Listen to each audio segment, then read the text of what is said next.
Like most artists, I was under the impression that once you register your music with a distributor like DistroKid, and also register your music with a performance rights organization such as ASCAP or BMI, that your music was automatically covered under some type of copyright stating that it was your intellectual property. Luckily, I tried to upload an album to DistroKid last week and they denied my upload. And once they did that, it made me delete the album that I was uploading to DistroKid at the time and started to look into the actual laws and procedures that it takes to have full rights to your intellectual property before you upload it on all these digital platforms. Now, what I found out was crazy. Obviously, uploading or registering your music to DistroKid doesn't grant you any type of full rights or copyright to that music. What it is DistroKid is basically, or whatever distributor that you use, is basically the distributor of your music to all these different stores and platforms across the globe. Apple, iTunes, Spotify, so forth and so on. They do collect royalties on your behalf, but they do not collect all of them. Now, ASCAP and BMI, they don't really deal with the distribution of your music. They more so deal with performance royalties. They collect all of the royalties that you incur with your song through live performance or radio performance or any type of performance on the radio or wherever where it could be considered a performance. ASCAP and BMI basically takes care of collecting those royalties. So I get this far into the process and I'm feeling myself. I'm like, bet. I got my distributor. I got my PRO. My music should be well and good on its way to be copywritten and ready to be flown out to every radio station across the country and every streaming platform across the country so I can start my journey on YouTube and begin my whole beat making process. And I was struck with the reality of that's just a piece of the puzzle. Now, after DistroKid denied my album, I went on to the U.S. Government Copyright Administration website, which is uscopyright.gov. And when I went onto the website, I stumbled upon a new act that just was initiated within the last 2 years. Now we're in August of 2020.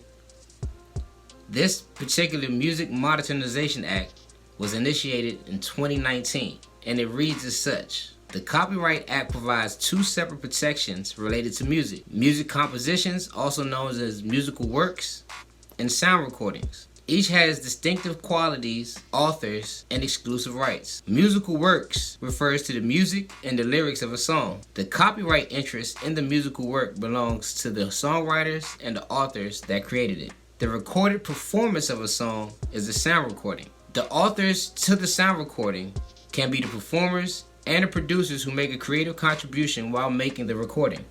Because of this legal structure, when you listen to a song on the radio, online, or over the stereo, you're experiencing two separate copyrights. It looks like throughout this whole Music Modernization Act, they made it so that all parties involved in the creation of any music, whether it's the songwriter or the composer or the engineer, whatever, will have the right compensation for whatever work they perform in creating the sound of the music. So that's the beauty of it. The crazy part is so many changes that have taken place within this whole article. Now, it's a long article. I'm only going to read maybe one more part of it. So the new law states that all owners of musical work have a collection of rights, including the right to copy, adapt, distribute, publicly perform, and publicly display the work. However, some of these rights have statutory limitations, most notably in Section 115 of the Copyright Act, which is also known as the mechanical license. The mechanical license allows someone who is not the copyright owner to make and distribute recordings of published musical works without the copyright owner's permission. But there is strict requirements that must be followed, including paying royalties and providing account statements.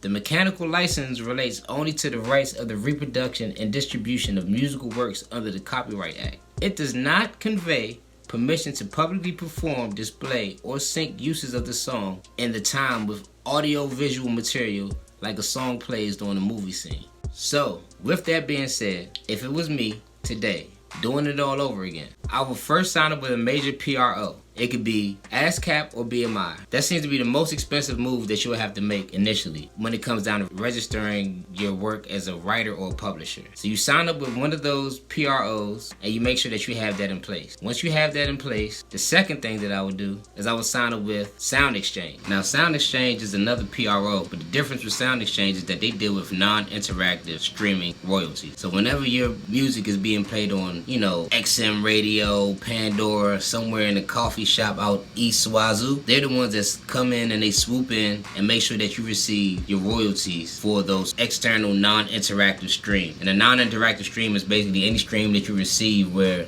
a person didn't actually go in and choose your song off a playlist. Now, you covered your performance royalties, you got non-interactive royalties. Now it's time to pick up your money overseas. In order to do so, you have to do it with Songtrust. Songtrust is a publishing administration service that basically helps you save time and earn money by automatically collecting your royalties you're owed. Songwriters, artists, managers, labels, and publishers use the platform to simplify the administration of music publishing assets, performing rights, and digital licensing. So, you go on Songtrust, register your music there as well, and basically that way, you'll be aligned where you will have your ASCAP or BMI PRO getting your performance royalties, Sound Exchange getting your non-interactive streaming royalties, then you'll have SoundGuard basically getting all your money overseas and your YouTube content ID royalties as well. So, with all that being said, if you take care of those three things first and then go into your distributor and say, look, now I have this amount of music and I'm trying to flood the world with it, at least you know that you're covered in those aspects, right? So, then hit DistroKid